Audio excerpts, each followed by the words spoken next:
네, 오늘은 카라바조의 작품을 통해서 보는 성 마테오의 부르심에 대해서 한번 좀 나눠보려고 합니다. 마테오는 이제 카톨릭식 표기일 수 있고, 그래서 마테입니다. 마테복음의 저자 마테를 예수님이 이제 부르시는 그 이제 소명 장면을 카라바조가 그린 그림입니다. 카라바조는 마테가 소명을 받는 장면을 어떻게 묘사했을까? 우리는 종종 이제 소명이라고 하면 아주 극적이고 거룩한 장면을 떠올리지만, 카라바조는 어떤 평범한 방 한복판의 탁자 앞에서 그 장면 안에서 이제 마테의 소명을 그림으로 나타내고 있습니다. 한 사람이 하나님으로부터 소명을 받는 그 순간을 가장 드라마틱하고 인상적으로 그리려면은 어떤 포인트를 강조해야 될까? 그림이라는 것은 시각 예술이기 때문에 한 장면 안에 메시지를 다 담아내야 되는 한계가 있습니다. 그래서 카라바조는 과연 마테가 소명을 받는 장면을 어떻게 표현했는지 우리 그 작품을 통해서 한번 보도록 하겠습니다. 먼저 이 카라바조에 대해서 간략하게 설명하자면, 이제 원래 본명은 미켈란젤로 메리시 다 카라바조 이렇게 됩니다. 그러니까 후기 르네상스와 이 바로크 사이에 그런 과도기적인 기간에 있는 미술가로서 현실적인 묘사를 통해서 극적으로 이 명암의 대위로 어떤 혁신적인 그런 센세이션을 일으켰던 그런 화가 중에 한 명입니다. 이 작품은 로마에 있는 예배당, 프랑스 공동체 소속 교회인데 산 루이지 데이 프란체지라는 이제 예배당 안에 걸릴 연작 작품으로 만든 이제 3개의 작품이 걸려 있는데 그 중에 하나입니다. 그 교회 안에 있는 작은 공간을 고려해서 빛이 들어올 수 있는 그 위치와 관람자의 시점까지 다 참고해서 설계한 것으로 잘 알려져 있습니다. 이 그림은 마태복음 9장 9절의 내용을 시각적으로 표현한 것입니다. 9장 9절을 보면 예수께서 그곳을 떠나 지나가시다가 마테라 하는 사람이 세관에 앉아 있는 것을 보시고 이르시되 나를 따르라 하시니 일어나 따르니라. 이 장면을 이제 한 그림 안에 담은 거죠. 그리스도는 성경 본문처럼 이제 예수 그리스도께서 지나가시다가 마테를 발견하고 부르신다. 이 소명 장면이죠. 카라바조는 이제 소명의 순간이 어느 날 갑자기 찾아온다는 메시지로 이해를 한 것 같습니다. 그래서 그림을 보시면 오른쪽 끝에 손가락으로 누군가를 가리키는 분이 예수님이라고 볼 수 있겠죠. 그 옆에 있는 사람은 이제 베드로라고 볼 수 있을 것 같습니다. 그리고 손가락이 가리키는 방향을 쭉 따라가 보면 수염난 사람이 손가락을 반대로 가리키면서 제요 아니면 저요 이런 식으로 약간 좀 애매한 손가락의 위치를 볼 수가 있는데, 수염난 사람이 손가락을 가리키면서 무언가를 지금 얘기하려고 하는 듯한 그런 장면입니다. 어떤 사람들은 그 사람이 마테라고 이야기를 합니다. 가운데 수염난 사람. 또 다른 의견은 이 손가락이 가리키고 있는 방향에 있는 청년, 열심히 돈을 세고 있는 청년을 마테라고 생각하기도 합니다. 근데 여러 가지 이견들이 있습니다. 과연 그럼 누가 마테일까? 이 세 사람의 시선을 보면 예수님을 향해 있고, 그리고 한 사람은 정신없이 돈을 세고 있고, 또 한 사람은 돈 세는 사람을 보고 있습니다. 사람들의 시선이 이렇게 엇갈리고 있어요. 약간의 뇌피셜을 발휘해 보자면 마테는 직업이 뭐였습니까? 세리였잖아요. 그래서 정신없이 돈을 세고 있는 사람이 마테이지 않을까? 제가 생각하는 저 사람이 마테일 것 같습니다. 그리고 그 옆에 손가락으로 자기 자신이나 마테를 가리키는 사람을 보면 얘를 부르시는 거예요? 이런 느낌이죠. 그래서 성경에는 마태복음 9장 9절에는 예수님께서 나를 따르라는 예수님의 말씀 후에 마태가 곧바로 일어나 따르는 장면으로 묘사됩니다. 그렇다면 아직 예수님이 손가락으로 가리키긴 하지만 나를 따르라는 말씀을 하시기 직전이거나, 아니면 예수님은 나를 따르라라고 말씀을 하셨는데 마태가 돈 세는데 정신이 팔려서 예수님의 말씀이 전혀 들리지 않았을 가능성도 있습니다. 그렇다면 여기서 부르심과 응답 사이에 약간의 인터벌이 생기는 셈이 되겠죠. 근데 카라바조는 그 순간을 묘사한 것 같습니다. 예수님이 나를 따르라고 말씀하시고 따라가는 장면이 아니라 따르기 직전에 여전히 자기 일상에 몰두해 있는, 돈 세는 일에 몰두해 있는 마태의 모습을 순간적으로 포착해서 우리에게 알려주는 게 아닌가라는 것이죠. 그림을 반으로 이렇게 나눠서 보면 왼쪽은 탁자에 있는 돈을 세는 사람들과 그리고 마태를 비롯한 사람들이 앉아 있습니다. 그리고 오른쪽에는 예수님과 베드로로 추정되는 사람이 서 있습니다. 그리고 빛의 방향을 한번 보시면 오른쪽 상단의 창문이나 그 계구부 열려 있는 데서 빛이 들어오는 것을 볼 수 있어요. 그리고 그 강한 빛이 내려쬐면서 탁자 쪽을 가로질러서 인물들을 쫙 비추고 있습니다. 그리고 이 광선이 화면을 가로지르는 중심축이 되고 있습니다. 그래서 우리가 그림을 볼 때 예수님의 손끝을 따라서 시선을 한번 옮겨보면 마치 예수님 손에서 빛이 나와서 마태를 가리키는 것처럼 보일 수도 있다는 것이죠. 이 장면만 보면은 뭔가 떠오르는 그림이 있지 않습니까? 그림 하나만 좀 넘겨주시겠습니까? 네, 손끝에서 이렇게 쭉 손을 따라서 한번 가본다고 생각해 보십시오. 하나만 더 넘겨주시겠어요? 미켈란젤로가 그린 천지창조, 그 중에서도 인간의 창조죠. 아담의 창조. 그래서 카라바조는 마치 카라바조 이름에도 미켈란젤로가 들어갑니다. 그리고 평소에도 존경했던 화가가 미켈란젤로였습니다. 이 제스처를 통해서 마치 예수님을 어떤 새로운 아담, 세컨드 아담으로 그런 개념과 연결시키려는 신학적인 상징을 시각화했다, 이렇게 보는 화가들도 있습니다. 그런 학자들도 있습니다. 일종의 미켈란젤로에 대한 오마주라는 것이죠. 그래서 예수님은 마태를 부르시는 이 장면을 완전히 새롭게 창조하는 그 창조의 장면으로 재현하는 것. 그래서 예수님은 하나님이 되시고 마태는 예수님에 의해서 새롭게 창조받아서 새롭게 태어나는 것으로 약간 이렇게 치환할 수도 있다는 것이죠. 그래서 카라바조 개인으로 보면 이 부르심이라는 것, 소명이라는 것은 창조로 연결될 수 있는 그런 모티브로 이어질 수 있다는 겁니다. 그래서 마태가 부르심 이후에 이전의 삶의 방식과 전혀 다른 삶을 살게 되었다면, 그렇게 가정해 본다면 마태는 예수님에 의해서 부르심이라는 것을 통해서 새롭게 창조되는 경험을 하게 될 수도 있다는 것이죠. 그래서 창조의 모티브가 소명이라는 모티브가 결합된 장면이 하나의 그림 안에 표현이 될 수도 있다는 것을 카라바조가 보여줬다고 볼 수도 있습니다. 미술사적으로 이 빛과 어둠을 극단적인 대조를 통해서 그리는 기법을 테네브리즘이라고 합니다. 테네브리즘. 그러니까 대체로 이 카라바조를 테네브리즘의 원조로 보는 편입니다. 그러니까 이 기법은 관람자들에게 빛이 닿는 곳이야말로 의미가 있는 부분이다라는 어떤 시각적인 암시를 줍니다.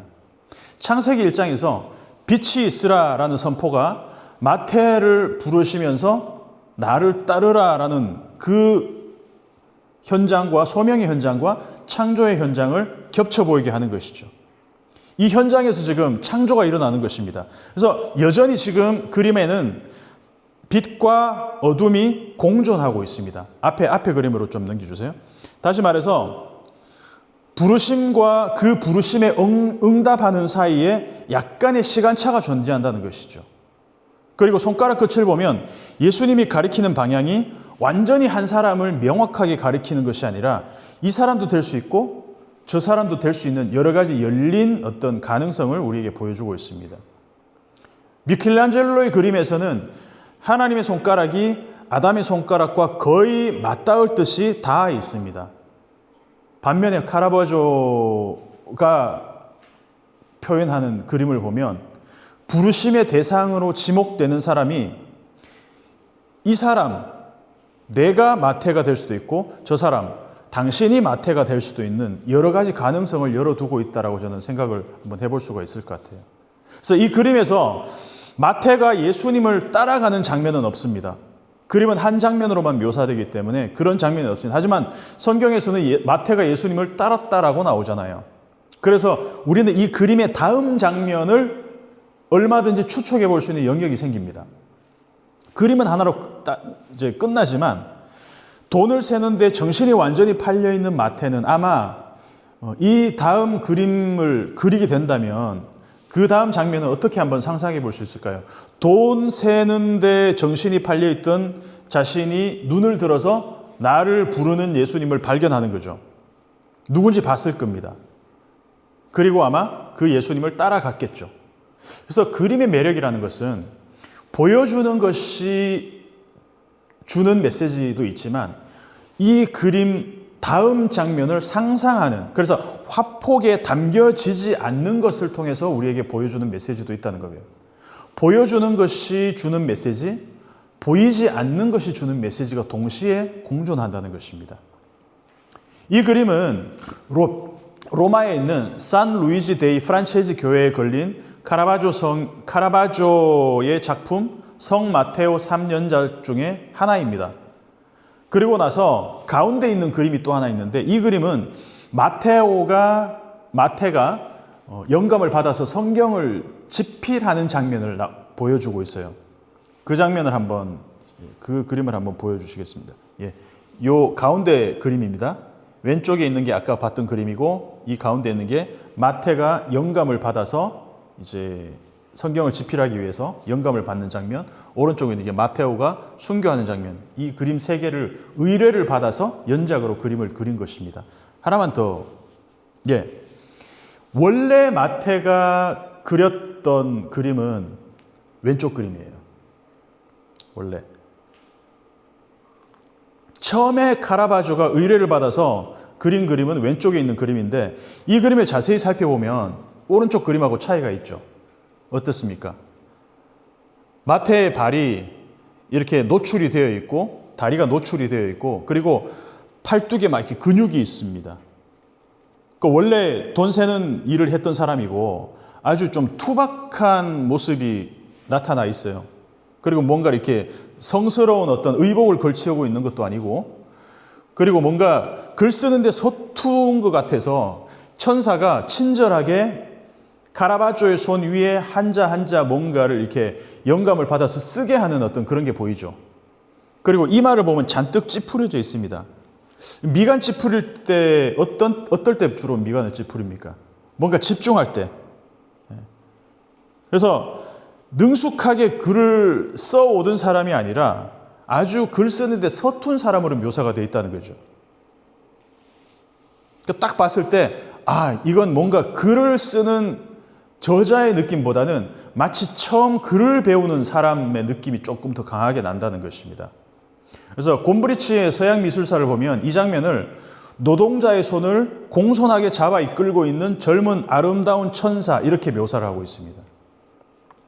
그런데 왼쪽 그림이 왜 문제가 생겼냐면 처음에 카라바조가 이 그림을 그려서 납품했을 때 의뢰인이 있을 거 아닙니까? 사람들이 아주 맹렬하게 비난을 했습니다.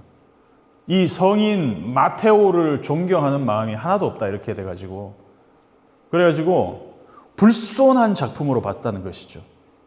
근데 그 시대도 지금처럼 의뢰인이 갑이었던 시대였습니다. 돈 지불하는 사람이 원하는 방식으로 그려져야 이제 되는데 카라바조는 자기가 원하는 방식으로 그림을 그렸기 때문에 결국은 이 그림 대신에 다른 그림으로 새롭게 그려야 됐습니다. 그래서 새롭게 그린 그림이 오른쪽 그림입니다. 그래서 원래 그렸던 이 작품은 지금은 소실되고 없다 그래요. 화재 때문에.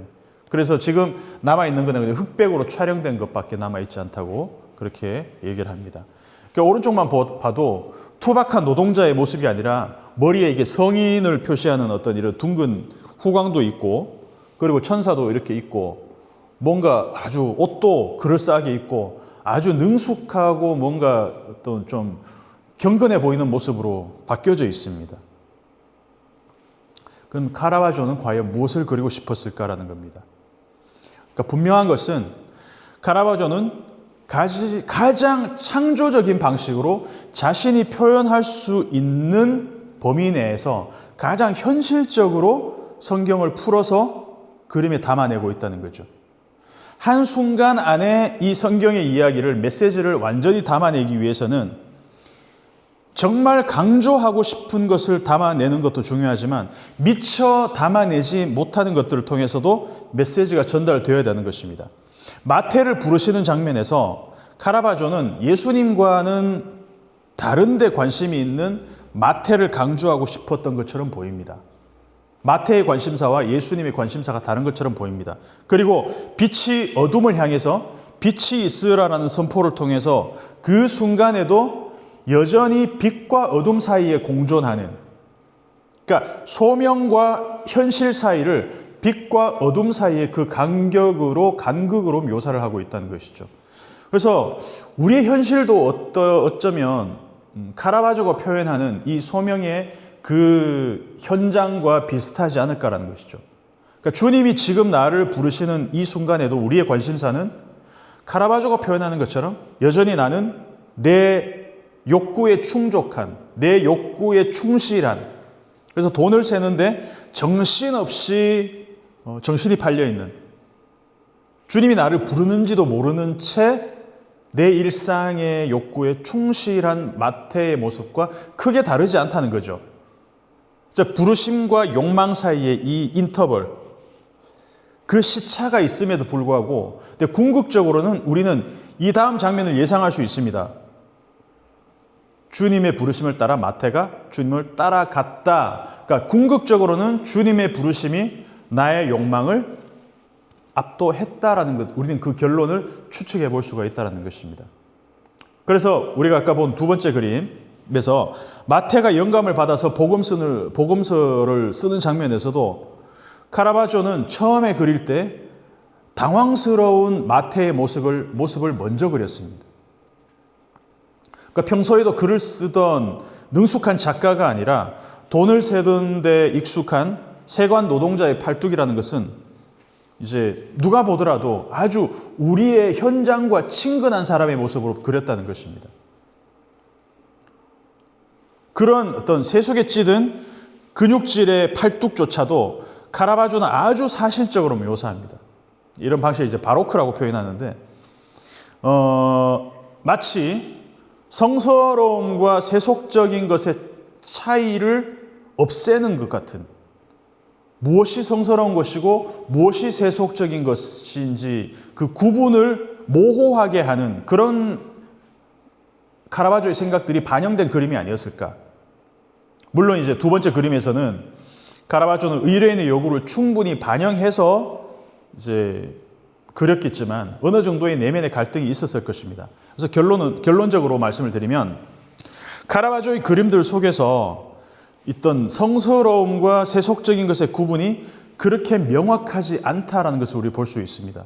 왜? 주님은 일상 가운데 우리를 찾아오시잖아요.